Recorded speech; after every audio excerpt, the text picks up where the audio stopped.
কি মর্মান্তিক লেখা, হৃদয় দুমড়ে মুচড়ে যায় আমার। ক্যাপশনটি পুরো ভিডিওতে থাকবে। আসসালামু আলাইকুম। অনেকক্ষণ ছুটলাম আমি, একটু জিরিয়ে নি। অনেক তো দৌড়ালাম। রাত্রির বেলা মাকে বলেছিলাম, মা কাল সকালে কিন্তু আমি আর শুকনো খটখটে রুটি খেতে পারবো না।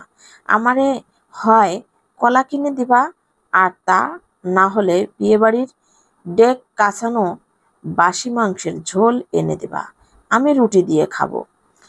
ওমা, সকালে উঠে মা আগের মতন হাতে রুটি ধরিয়ে দিয়ে কয়, আম্মু তুমি এইডিয়া খাতি লাগো, আমি তোর বাবুর্চি নানার কাছতে মাংসের ঝোল কিনে আনিগে। বলেই মা দিছে দৌড়। আমারে পাগল পাইছে আমার মা, বোকা বানাবা তাই না? আমিও ছুটলাম মার পাশ পাশ। মা তো বড় মানুষ, তার সাথে কি আর আমি ছুটে পারি? মা আমার থেকে খালি আগাইয়ে যায়, আমি মারে ধরতে পারি না। রুটি খাই আর ছুটি।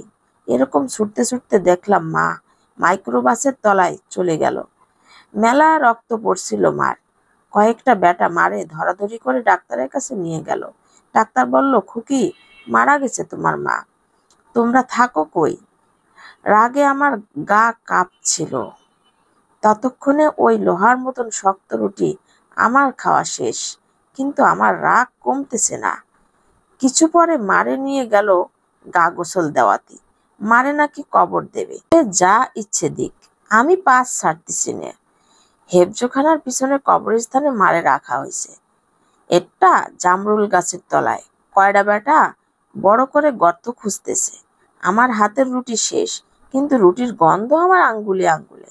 খিদের জ্বালা আমি এখন আঙ্গুল শুকতেছি, আর মার দিকে তাকায় তাকায় মনে মনে বলতেছি, মর তুই, আরো বেশি করে মরে যা। মা ছোট মানুষে ঠকাইলে এরকমই হয়। এটা খুব বেদনাদায়ক ছিল। আপ্লুত হয়ে গেলাম, খুব কষ্ট হলো। সবাই ভালো থাকবেন। আল্লাহ হাফেজ।